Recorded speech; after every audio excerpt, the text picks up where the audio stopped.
નમસ્કાર દોસ્તો, ઘરના ફ્રીજ પર આ વસ્તુઓ મૂકવાની ટેવ હોય તો બંધ કરી દેજો.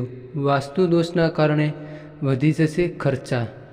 ઘણા લોકોને ફ્રીજ ઉપર આ વસ્તુઓ રાખવાની ટેવ હોય છે. શું તમને પણ આવી ટેવ છે? તો જાણી લો ફ્રીજના વાસ્તુ સંબંધિત નિયમો વિશે. તો નમસ્કાર દોસ્તો, આપ સૌનું સ્વાગત છે આપણી યુટ્યુબ ચેનલમાં. તો તમામ મિત્રોના પરિવારને ભગવાન હંમેશા ખુશી આપે એવી પ્રાર્થના કરું છું અને તમે હંમેશા માતા પિતા સાથે ખુશીથી જીવન વિતાવો એવી ભગવાન સાથે અમારી પ્રાર્થના છે. તો મિત્રો, આજનો વિડીયો એક ખૂબ જ જ્ઞાનવર્ધક થવાનો છે.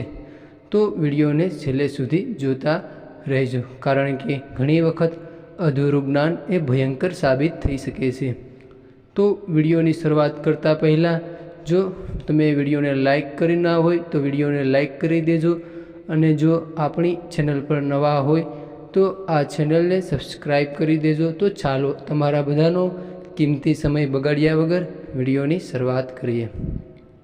પૈસા અને સોનું વગેરે ક્યારેય પણ ફ્રીજની ઉપર ન જ રાખતા. વાંસના છોડને ક્યારેય પણ ફ્રીજની ઉપર ન રાખવો જોઈએ. ફ્રીજની ઉપર દવાઓ રાખવાથી તેની અસર ખતમ થઈ જાય છે. આજના સમયમાં રેફ્રિજરેટર દરેક ઘરમાં ઉપયોગ થતું જરૂરી મશીન છે.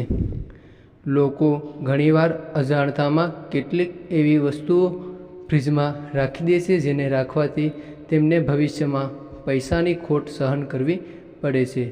આવો જાણીએ ફ્રીજના વાસ્તુ સંબંધિત નિયમો વિશે. કઈ વસ્તુ ના રાખવી જોઈએ?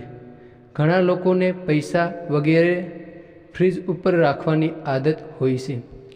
વાસ્તુશાસ્ત્ર મુજબ પૈસા અને સોનું વગેરે ક્યારેય પણ ફ્રીજની ઉપર ન રાખવું જોઈએ. તેનાથી વેપારમાં નુકસાન થઈ શકે છે. ઘણા લોકોને તેમના બાળકોના મેડલ અથવા તો ટ્રોફી તેમના ફ્રીજની ઉપર રાખવાની આદત હોય છે. આમ કરવું શુભ માનવામાં આવતું નથી. ના રાખો આ છોડ. ઘણા લોકો ડેકોરેશનના હેતુથી ફ્રીજની ઉપર છોડ વગેરે પણ રાખે છે.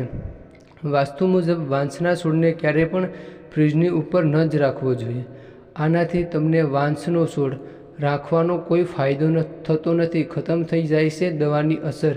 ફ્રીજની ઉપર દવાઓ પણ રાખવાથી દવાઓની અસર ખતમ થઈ જાય છે. વિજ્ઞાન પણ આ હકીકત સ્વીકારે છે. ફ્રીજમાંથી નીકળતી ગરમી દવાઓ પર અસર કરે છે. ફ્રીજને કઈ દિશામાં રાખવું એના વિશે જોઈએ. કઈ દિશામાં રાખવું ફ્રીજ? રેફ્રિજરેટરને હંમેશા દિવાલથી ઓછામાં ઓછા 1 ફૂટ દૂર રાખવું જોઈએ.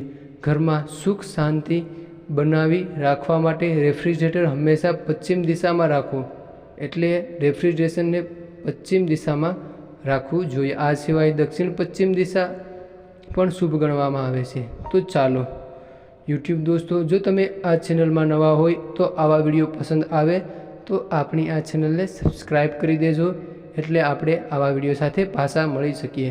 તો તમામ મિત્રો અને તમામ યુટ્યુબ દોસ્તો હંમેશા ખુશીથી જીવન વિતાવે એવી ભગવાન સાથે અમારી પ્રાર્થના છે. તો હવે નવા વિડીયો સાથે પાછા મળશું. તો તમામ મિત્રોને હર હર મહાદેવ.